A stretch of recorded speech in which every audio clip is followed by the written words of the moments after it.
Rukun-rukun tarekat itu 4. Tarkut ta'am, kemudian tarkul manam, meninggalkan banyak guring. Tarkul anam, meninggalkan banyak bergaul dengan manusia. Tarkul kalam, meninggalkan banyak bepandir. Jika kamu bertakwa kepada Allah, bertakwa ini kumpulan daripada tahu di hukum syariat dan mengamalkan takwa. Niscaya Allah akan jadikan bagian furqan, pembeda. Apa furqan itu? Dia ini hakikat diberikan hal-hal yang kadada seorang pun diberikan sifat kadada berguru lagi ini. Bismillahirrahmanirrahim. Hukum syarak dalam Islam ada 5. Jadi sebelum membahas hal-hal yang lain, muallif rahimahullah ta'ala sidin membicarakan yang pertama tentang hukum syarak. Syarak itu agama. Dan ketika seseorang ini mukallaf, artinya baligh dan berakal, maka segala gawiannya pasti kada lepas daripada hukum nang 5 ini. Jadi mulai kita sebagai seorang yang mukallaf, arti mukallaf baligh, berakal, maka segala gawian kita itu selalu kada lepas daripada 5 macam hukum syarak. Nah ini. Pertama wajib, 2 haram, 3 sunnat, 4 makruh, 5 mubah atau harus. Itu pasti tuh. Kita tadi turun ke rumah murok sandal. Betis mana bedulu murok sandal.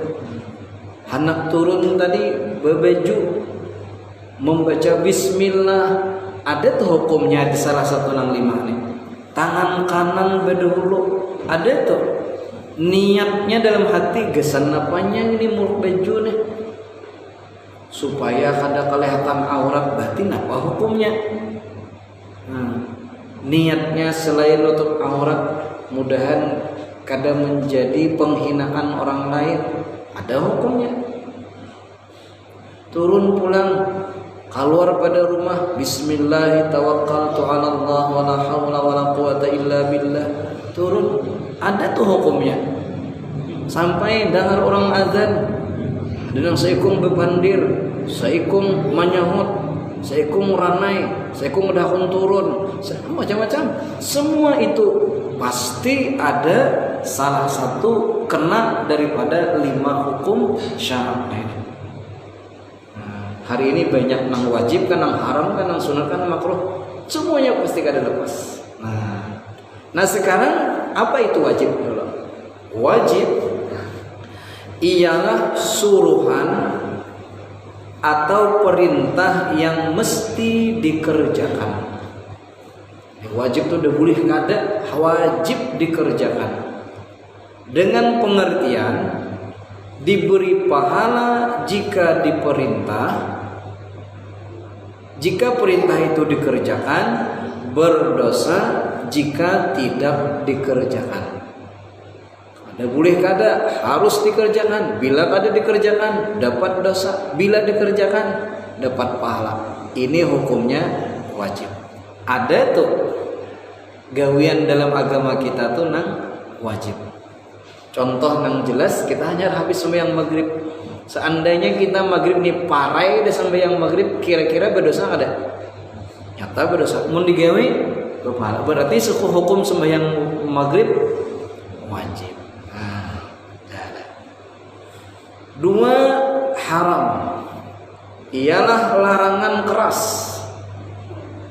Dengan pengertian diberi dosa jika larangan itu dikerjakan, berpahala jika larangan itu tidak dikerjakan. Mun ditinggalkan dapat pahala, kalau dikerjakan dapat dosa. Itu haram. Contohnya sekali sidin turun salawar simpak kelihatan lintuhut. Kira-kira apa nih? Ini larangan keras.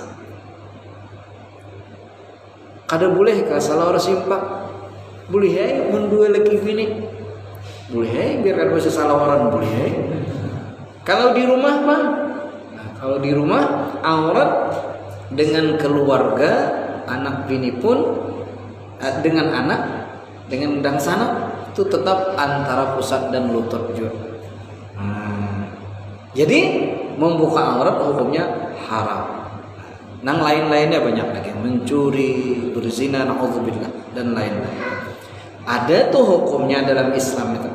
Wah sudah. 3 sunnat ialah suruhan atau perintah yang jika dikerjakan mendapat pahala dan jika ditinggalkan tidak berdosa. Nah, kalau digawi dapat pahala, kalau kada digawi kada berdosa. Tadi qabliyah maghrib ada nang menggawi sidin dapat pahala, amun kada menggawi berdosa lah. Berarti itu hukumnya sunat. Masuk ke langgar tadi kaki kanan didahulukan berpahala, amun kaki kiri pun berdosa lah. Kada, berarti hukumnya sunat dan lain-lain gitu. Makruh ialah larangan tidak keras, kada keras. Jika dikerjakan atau dilanggar tidak berdosa, dan jika ditinggalkan diberi pahala. Nah, contohnya apa? Banyak kayak. Kalau di dalam satu karangan itu karangan Tuan Guru di Pamangke, jadi seperti aja makan bawang mentah. Kalau kita makan bawang mentah kada berdosa bang, cuma seandainya kita bertahan jangan memakan bawang mentah itu dapat pahala. Seperti lagi tidur setelah salat asar, jadi guring asar tuh kada bagus, amun kita tahani dapat pahala. Nah cuma nang guring habis asar habis subuh nang itu bagi nang kawa menahan. Kalau memang berat luar biasa kepala kada kawa kade nih. Kalau kada diguringakan banget pusing, itu kan bihi dalam makruhnya. Masuk darurat, ad-darurah tubihul mahzurat. Nah, ada makruh makan tangan kiri dan lain-lain. Berapa sudah? 4 sudah. 5. Mubah atau harus ialah sesuatu yang boleh dikerjakan dan boleh pula ditinggalkan, dan keduanya tidak berpahala dan tidak berdosa jika dikerjakan atau ditinggalkan. Manggawi kada dapat pahala, meninggalkan kada dapat dosa. Nah, ada gawian kita nang itu nang harus nih juga. Hanya habisan baterainya dari ini.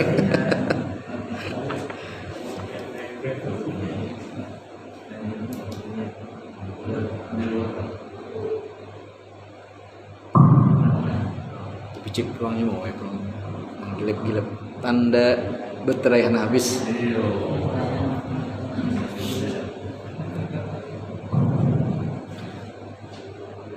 Jangankan mikrofon manusia gini biasa bisa habis baterai juga. Habis deh. Kita gituin. Nah, ini pulang.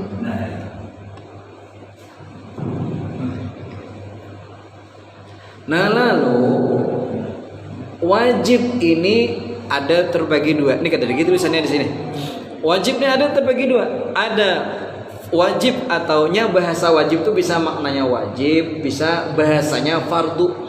Wajib dan fardu ini maknanya kada berbeda.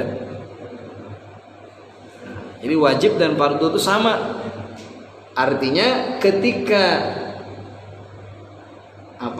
sama pemaknanya, kada ada perbedaan.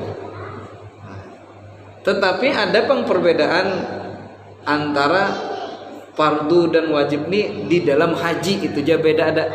Kalau dalam haji fardu dan wajib ini beda. Kalau fardu ini menentukan sah atau kadanya. Kalau wajib dalam haji neng itu sesuatu yang kalau ketinggalan wajib bayar dan. Nah, itu beda. Kalau di lain sama aja maknanya. Kalau selain haji makna fardu dan wajib itu sama. Nah, lalu fardu atau wajib ini terbagi dua. Ada fardu ain, ada fardu kifayah. Kalau fardu ain ini seluruh umat Islam yang balik dan berakal wajib. Siapa yang mengerjakan, dia gugur kewajibannya. Yang meninggalkan tetap mendapatkan tuntutan itu. Nah, walaupun sarumah, saikong kada menggawe, kada lepas padanya. Walaupun yang lain sudah menggawe. Nah, beda lawan fardu kifayah. Kalau fardu kifayah, kewajiban ini seluruhnya sudah seluruh umat Islam wajib mengerjakannya, tetapi kalau sebagian sudah melaksanakannya, maka gugurlah tuntutan kepada yang lain. Nah, ya. Contoh fardu kifayah itu seperti melaksanakan tajhizul mayyit, pelaksanaan mayit, memandikan, mengkafan, menyalatkan, menguburkan.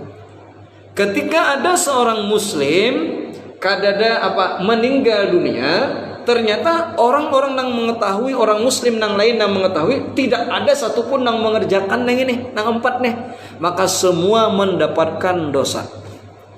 Tapi ketika ada salah satunya sudah ada mengerjakannya, maka sudah gugurlah kewajiban bagi yang lain. Artinya tuntutan kada ada lagi.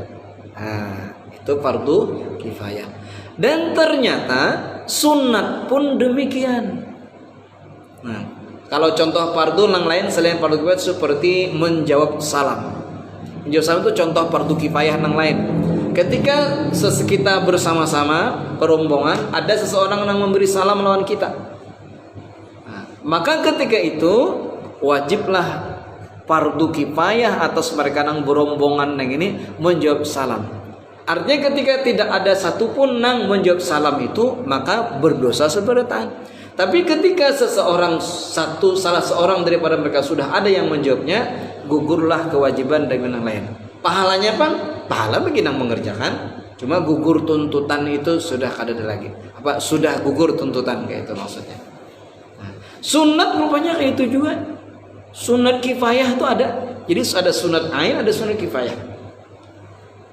Kayak apa contoh kalau sunat ain yang mana yang lain-lainnya kan masuk dengan kaki kanan membaca doa. Nah, niat i'tikaf. Nah, kita nih niat i'tikaf di sini semuanya. Nah, ketika kita niat i'tikaf, yang lain kita niat i'tikaf kada apa-apa, memang itu kada gugur tuh kita mendapatkannya dan yang lain kada mendapatkan nilai i'tikaf. Nah, tetapi ada sunat kifayah. Artinya ketika berombongan kada ada satupun yang menggawi, maka makruh seberataan. Tapi ketika ada satu daripada mereka sudah ada mengerjakannya, gugurlah kemakruhan daripada rombongan itu. Apa contohnya? Seperti kata ulama itu disebutkan membaca basmalah pada saat makan. Orang salamatan melihat makanannya pina cocok liur laparut gelurukan beretaan kada ada ingat babi bismillah seberetaan, maka makruh seberetaan. Tetapi ketika sudah ada dalam rombongan itu nang membaca bismillah, maka gugurlah tuntutan pada mereka. Makanya dalam I'anatul Talibin disebutkan ketika kita makan berombongan, maka sunat hukumnya menyaringkan membaca bismillah bagi nang memulai. Nabu pandir asik bana sambil macam-macam seikongnya bismillahirrahmanirrahim. Bertaan tuh ingat supaya ingat, dan bismillah sini tadi menggugurkan kemakruhan dari seberataan. Ada lagi yang lain contoh sunat kifayah yaitu berkorban pada satu keluarga yang mampu. Musim korban ternyata sabarataan ngarannya sugih nang kawitan berduit, nang anak berduit berataan, tapi sarumahan gede nambah korbannya. Nah, ini makruh sebalatan. Tapi kalau sudah ada yang berkorban, maka gugurlah kemakruhan itu. Nah, itu contoh sunat kifayah. Baik. Nah, lalu kita tadi kan seluruhnya tadi kalau nang hak wajib harus kada harus dikerjakan. Nang haram sekuat tenaga kita meninggalkannya. Sunat sehendaknya kalau kita bisa kita kerjakan. Makruh hendaknya kita tinggalkan. Mubah, apa mubah? Nah, mubah hendaknya walaupun kada berdosa ketika ditinggalkan, dikerjakan gak pahala, maka mubah ini hendaknya kada berlebihan. Nah, makanya ini kayaknya dalam pembicaraan kita nang ini